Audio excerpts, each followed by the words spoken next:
So now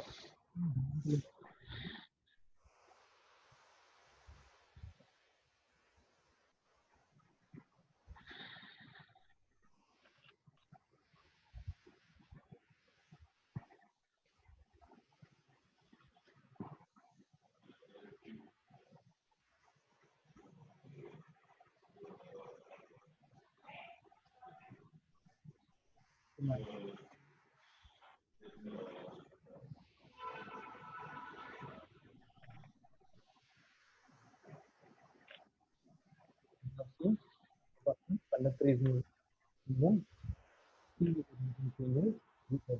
conductor function. The statically induced EMF example is your transformer. Next, dynamically induced EMF example is DC generator and your alternator. So here the derivation is very simple. That is, the second equation is F equals to EQ. From that, E equals to F by Q. I'm going to find out in place of F, substitute that. Q into E. Mereka yang nutupin nupama Q cross B. termohas EM. Next, this relation between నిద్ర ఆడిపోతున్నాను మరి విచిత్రంగా మాట్లాడుతున్నావా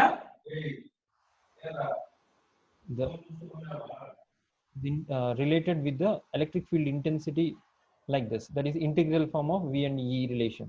V equals to line integral of E. So this E can be replaced with U cross B. Then we will get the induced EMF as line integral of U cross B dl. So this EMF is called motional EMF, flux cutting EMF, or dynamically induced EMF. So this is what we can say this. Okay, by applying Stokes theorem for this particular equation on this particular equation, E dot dl equals this. So what is Stokes theorem? The surface integral, that is the line integral, we need to convert into surface integral. So this is a line integral. We can convert this into surface integral by applying del cross to this E. So del cross E, we will get in place of E, we will get del cross E, and line integral will be converted into surface integral. This side also we need to get line integral into surface integral. So we are going to apply del cross on both sides.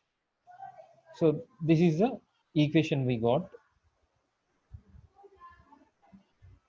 So this is a final relation between why we are going to apply the Stokes theorem means we are pretty much interested to find out what is the direction of EMF induced. So this always del cross E gives a normal to this vector. So it means that the EMF induced will be normal to the both conductor and flux. So for that relation we use Stokes theorem here. Otherwise till this the dynamical induced EMF equation is completed. Okay, to know the direction only we are going to extend this by applying the Stokes theorem on both sides. On both sides we are applying the Stokes theorem. Okay, so with this we can conclude that the direction of the EMF is normal to the both field flux field lines and conductor. So here is visualizations again. Statically induced EMF where conductor is stationary, field alternating field AC power you are giving, alternating flux will be generated. When alternating flux links with the conductor also, EMF will be generated. Statically induced EMF. Next, dynamically induced EMF. Conductor is moving in a stationary magnetic field. EMF will be induced. You can observe here. Next, I want to give you the another classification, that is we have this self-inductance, mutual inductance. So these are also example for these two are the example for these two are the examples. Here conductor is moving, here your conductor is stationary but magnetic field is moving.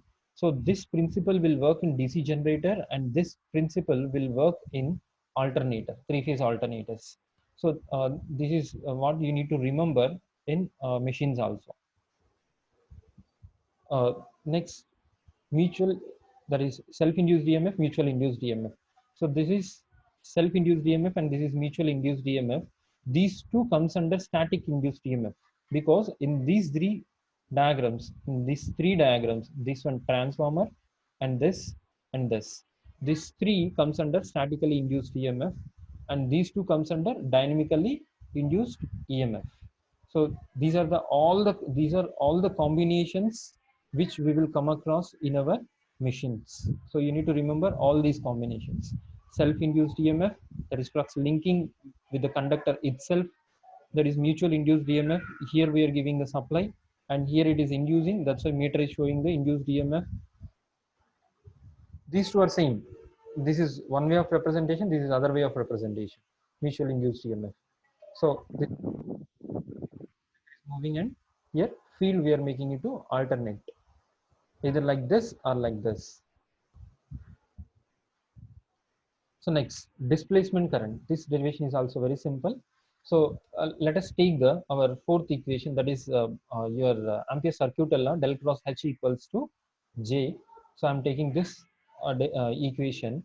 So this equation, I'm going to apply divergence theorem on both sides. So divergence, we are applying the divergence on both sides. That is del dot on both sides. So del dot del cross H equal to del dot J. So del dot del cross H will never become 0, because as field exists, so this value compulsorily exists. So del cross J will never becomes 0, because whenever current exists, obviously your field exists. So when you are saying J equals to 0, J equals to di by ds, right? So when current becomes 0, then only your J becomes 0. So that's why there is no possibility of this particular right hand term to become 0. So only chance is this conservative field intensity. That is, if you take one uniform field, the right side part and left side part, that is, let us take a sheet. Let us consider this is a sheet. This is the right half and this is the left half. When you add these two, the net intensity becomes 0. That is what this left hand side indicates. So only chance is this particular part will be equal to 0. So this particular part should not become 0. So that's why we need to add d in place of j. We need to add one more small variation, which gives, if this particular term becomes 0 also, in order to satisfy this particular equation, we are adding additional displacement current. So this term is JD. This is the displacement current we need to determine, the term which is added to satisfy this particular condition. Even though if this becomes 0, there should be a current density. So that's why we added this. So after adding this,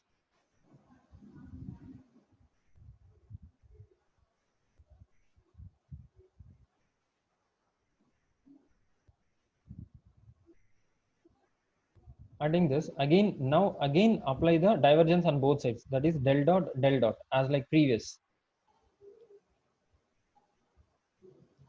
So here, before adding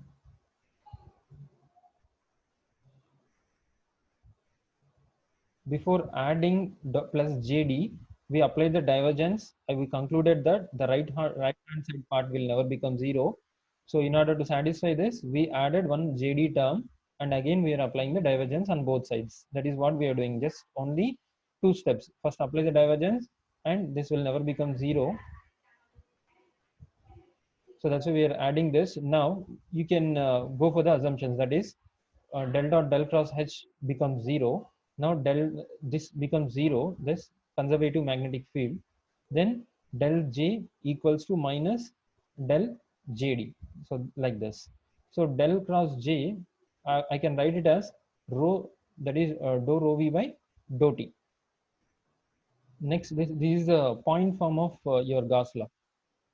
So then rho V can be written as del dot V D.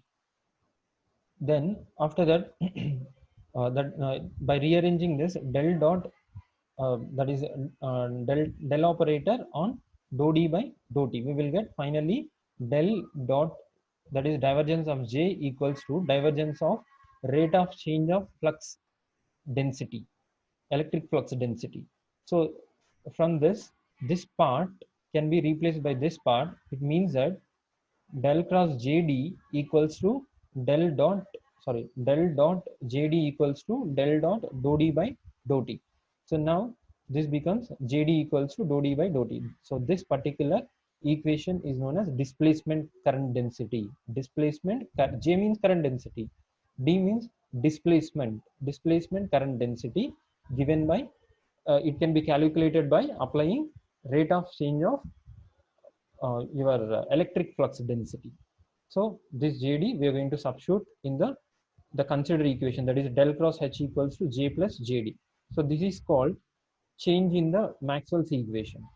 So very simple, displacement current. What we are doing, take this primary equation, apply the divergence, and state that this term will never become zero. That's why we need to add one more term, which is known as JD. JD is the displacement current. Now we need to find out that ZD and we need to substitute in this equation. That is what your final equation. So for that, what we are going to do, we are again applying the divergence. Now take left hand side, you are equating to 0. Right hand side, we are taking only right hand side equation, and this becomes del dot JD equals to minus del dot J. So this can be Poisson's equation. Based on Poisson's equation, we can write like this, and then rho v can be replaced by del dot d. So this one already we have derived. So dou by dt del dot d. So finally we will get del dot dou d by dou t. So finally this particular term becomes to this, and I need j value. So I'm removing the divergence on both sides. Then I'll get z equals to dou d by dou t. So again substitute in this. So this is how our primary equation is converted. So that is about your displacement current. Now the fourth last topic is your time varying Maxwell's equations, that is modified Maxwell's equations. There are two names: modified Maxwell's equations, time Maxwell's equations in time varying field. So for to understand this, first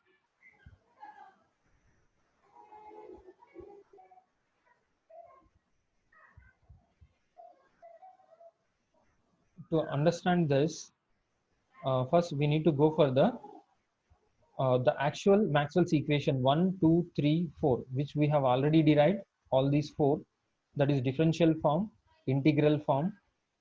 Okay, now you have to observe what is the difference between your actual Maxwell's equation and time varying Maxwell's equations. So this is a time varying Maxwell's equation. So there is no variation in this. The first equation, second equation, you don't have any changes. Only this del cross E equals to 0, where in integral form we can write it as integral E dl. So this is using Faraday's law, get this particular term as minus dou by dou t integral b into ds. I'll show you this.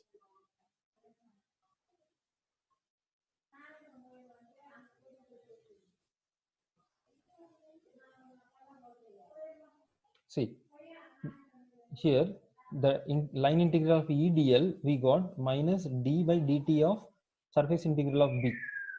Okay, actually our third equation is line integral of E dot dl equal to 0. But in time varying fields, when time varies, this will never becomes 0. So when time varies, we need to consider like this. So your third equation becomes this time in time varying fields. Next, fourth equation.